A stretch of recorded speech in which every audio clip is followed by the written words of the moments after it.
Father Robert Drinan died yesterday of pneumonia and congestive heart failure at Sibley Memorial Hospital. He was 86. Father Drinan, a Jesuit, had taught classes on international human rights, legal ethics, and other subjects at Georgetown Law School for 26 years. And prior to that, he served 10 years in the U.S. House. But in 1980, the Pope ordered him to leave Congress or leave the priesthood.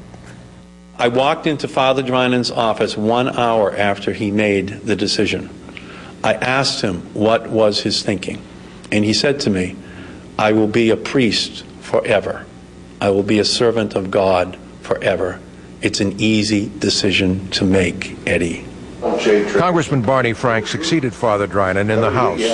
He saw his work in Congress, his work for human rights, his opposition to what he saw as an unjust war, his concern for the poor and the least among us. He saw that as his religious mission in practice. That was not a happy day when we voted for impeachment.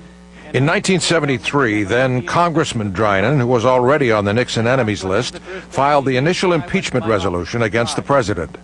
A year later, the chairman of the Republican National Committee, one George Herbert Walker Bush, targeted Drinan for defeat, unsuccessfully.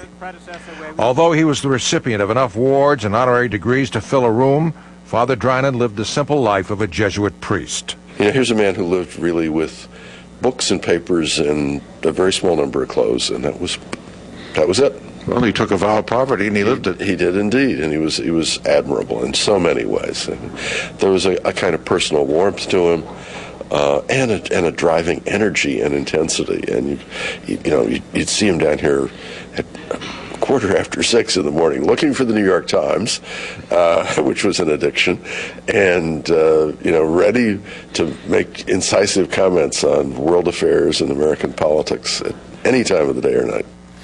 House Speaker Nancy Pelosi says Father Drinan lived and legislated according to an expansive view of the gospel, believing that it had something to teach us about the whole range of public policy, from war and peace to poverty and justice to health, and how we treat our children and our parents. Funeral arrangements in Washington are incomplete.